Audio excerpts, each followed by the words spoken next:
Matthew chapter 23, a warning against hypocrisy. Then Jesus said to the crowds and to his disciples, the teachers of the law and the Pharisees sit in Moses' seat.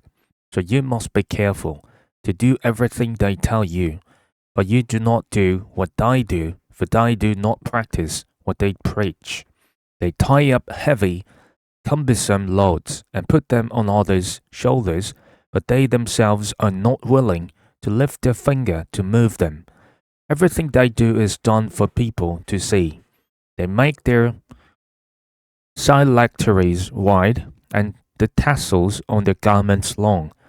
They love the place of honor at banquets and the most important seats in the synagogues. They love to be greeted with respect in the marketplaces and to be called Rabbi by others. But you are not to be called Rabbi, but you have one teacher, and you are all brothers. And do not call anyone on earth Father, for you have one Father, and he is in heaven. Nor are you to be called instructors, for you have one instructor, the Messiah. The greatest among you will be your servant, for those who exalt themselves will be humbled, and those who humble themselves will be exalted.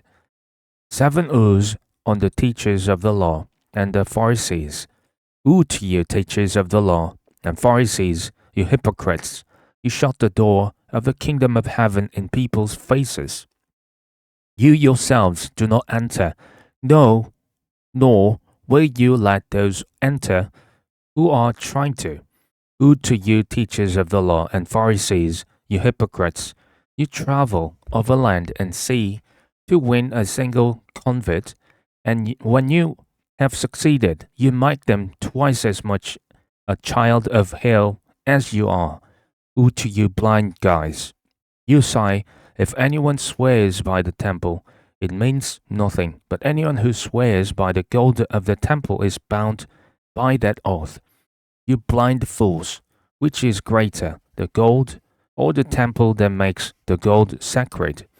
You also say, if anyone swears by the altar, it means nothing, but anyone who swears by the gift on the altar is bound by that oath. You blind man! Which is greater, the gift or the altar that makes the gift sacred? Therefore, anyone who swears by the altar swears by it and by everything on it.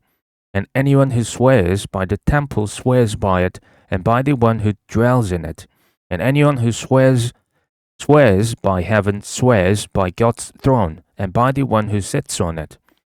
Woe to you, teachers of the law and Pharisees, you hypocrites! You give a tenth of your spices, mint, dill, and cumin, but you have neglected the more important matters of the law, justice, mercy, and faithfulness. You should have practiced the latter without neglecting the former. You blind guys! You strain out a gnat, but swallow a camel. Woe to you, teachers of the law and Pharisees, you hypocrites! You clean the outside of the cup and dish, but inside they are full of greed and self-indulgence. Blind Pharisee! First clean the inside of the cup and dish, and then the outside also be clean. Woe to you, teachers of the law and Pharisees, you hypocrites! You are like whitewashed tombs, which look beautiful on the outside, but on the inside are full of the bones of the dead and everything unclean.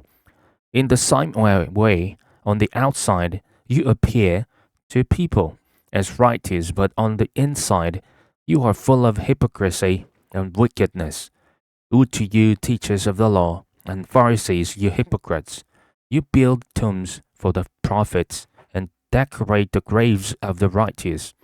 And you say, if we had lived in the days of our ancestors, we would not have taken part with them in shedding the blood of the prophets.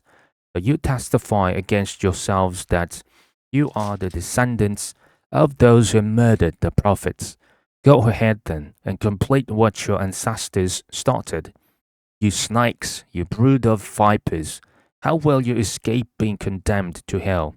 Therefore, I'm sending you prophets and sages and teachers. Some of them you will kill and crucify, others you will flog in your synagogues and pursue from town to town. And so upon you will come also the righteous blood that has been shed on the earth, from the blood of righteous Abel to the blood of Zechariah, son of Berechiah, whom you murdered between the temple and the altar. Truly I tell you, all this will come on this generation.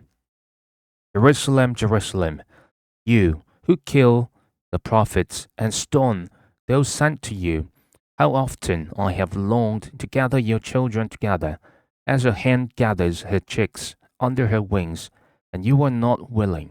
Look, your house is left to you desolate, for I tell you, you will not see me again until you say, Blessed is he who comes in the name of the Lord.